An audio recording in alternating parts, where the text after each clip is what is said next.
Good morning, ladies and gentlemen, and welcome to the Coffee with Craig show. We'll be talking about commercial real estate in Central and Eastern Europe. So good Monday morning, ladies and gentlemen, and welcome to the Coffee with Craig show. I hope everyone had a great weekend. And now we're really on the countdown to MIPIM. Yeah, one more 5 days to go until, actually 7 days to go. But we'll be heading out. The team will be heading out on Friday and getting ready and getting the stand, everything set up for our MIPIM event, and hopefully visiting some clients. And, of course, some pre-MIPIM events, many of them happening on the Sunday night, Monday as well. So that'll be good to come by. Come by our stand. We've got a stand P-1 H75. On the 15th at 3 p.m., we have our cocktail party. You can pick up a copy of Europa Property magazines and also a copy of our Serbia Monthly magazine, which will be there. And publisher Daryl Fidelik will be coming in for that and bringing the magazines. A great opportunity to meet a lot of people operating or looking to expand into Central Eastern Europe, Southeastern Europe. So again, that's the second day of the fair at 3 p.m.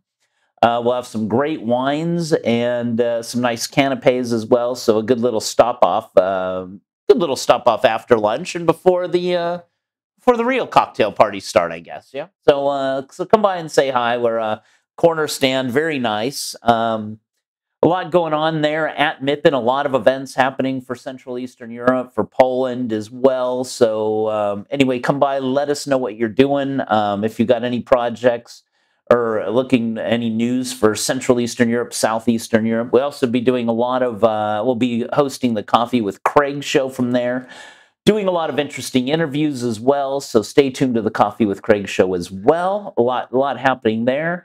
Also, just kind of in the final throes of our SEE awards as well. SEE in Romania, in Bucharest at the Radisson Blue Hotel. Just finalizing everything now. Yeah, a lot of the nominations pretty much all in now. A few more to come in, and big record number of nominations, sponsors, people on the jury.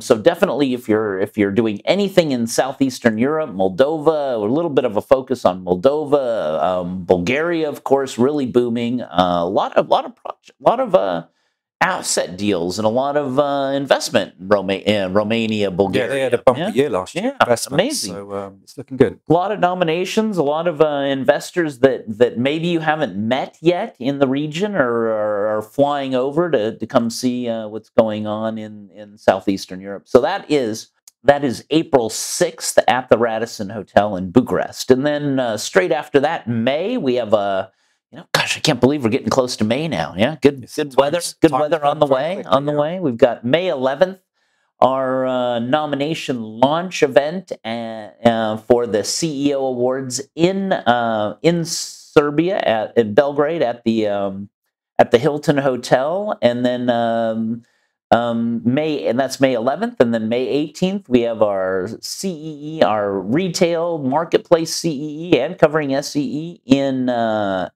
Prague, and then straight out that more up north in the Baltic Real Estate Awards, first time here, which will be in SOPOT, which is northern Poland, covering Scandinavia, the Nordics, Lithuania, Latvia, Estonia. Of course, Poland, anything touching the Baltics, also northern Germany and Denmark. A few nominations already in from Denmark, so good to see.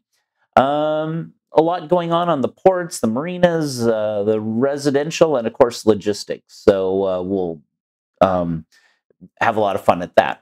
Anyway, we'll take a little break right now, and we'll come right back with Winston Norman and the news. And, of course, we're reporting from, as you can see by the sign behind me, from PANATTONI Cafe, which is great to have here, and great coffee and great cakes and some nice wines as well. You weren't here early enough, but we tried some of the wines and champagnes early. Very nice. Never too early to start. Well worth a drop by. So we'll take a little break. We'll be right back with Winston Norman, our editor-in-chief, and to kick off the week with a news report.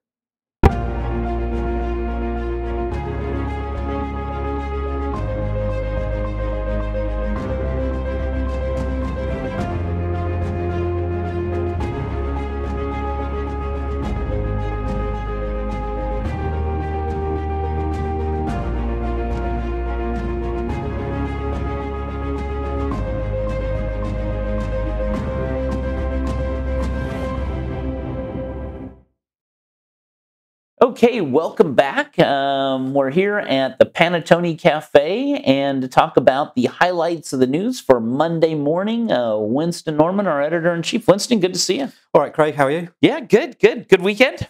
Yeah, very good. Very good. Yeah. It's weather's getting a bit warmer. So maybe spring is finally going to arrive. Warming up. Do you want to hear some news? I would love, Sunday nights, I'm always waiting. I'm always happy that I'm coming to PANATTONI Cafe and listening to the news. Yeah. We'll start in Romania today, and Mercedes is going to build an e-vehicle engine factory in Romania. This is they're going to they've actually started the development of the 1.3 million euro factory, and it's in Sebeș in central Romania, and it's where Star Assembly and Star Transmission, which are the local divisions of Mercedes, will produce the electric motors for a line of cars with EQ batteries, and this will start in 2024.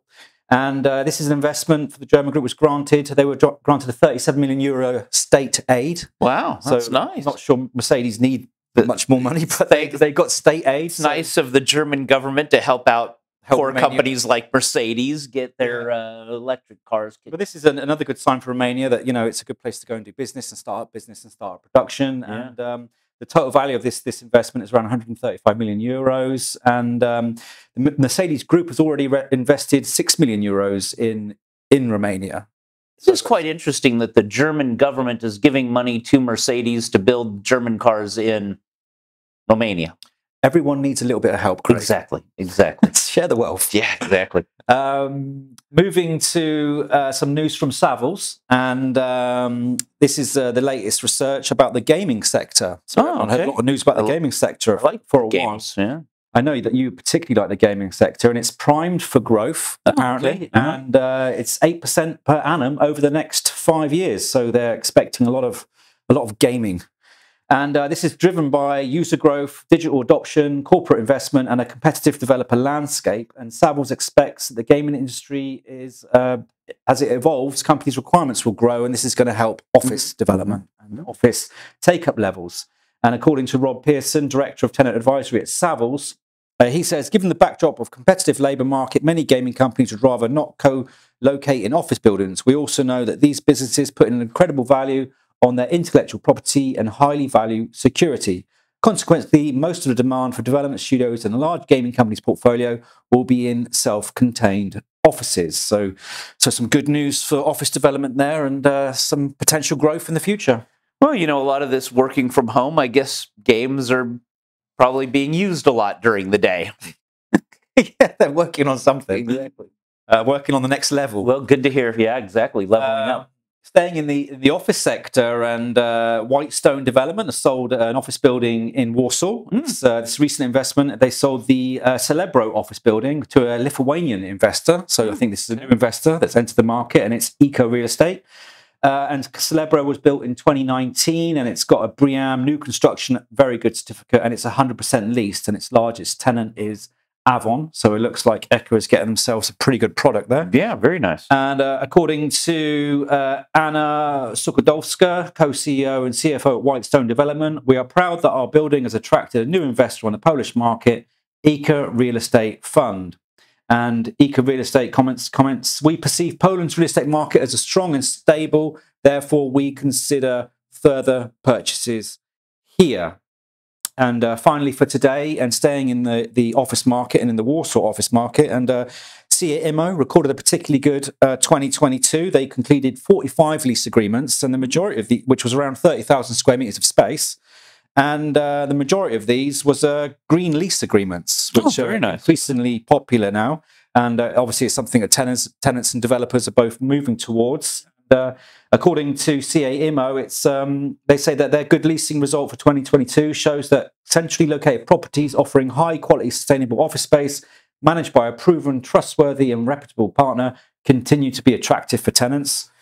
Pretty obvious there, I would imagine. Yeah, and the benefits of a green lease include efficient energy management, cost savings through the reduction of electricity and CO2 emissions, and the use of renewable energy sources. Well, that's very interesting. Yeah, we should probably even look into what the total definition of a green lease would be. Yeah, and maybe talk about that one of our. I'm sure Hubert and the rest of them could help us out with that. Exactly. We'll wait until Hubert's back. So thank you all for watching the Coffee with Craig show. We hope you all had a good weekend. And like I said, countdown to MIPIM. One more week to go. So we'll see you all soon, and stay tuned for the news tomorrow.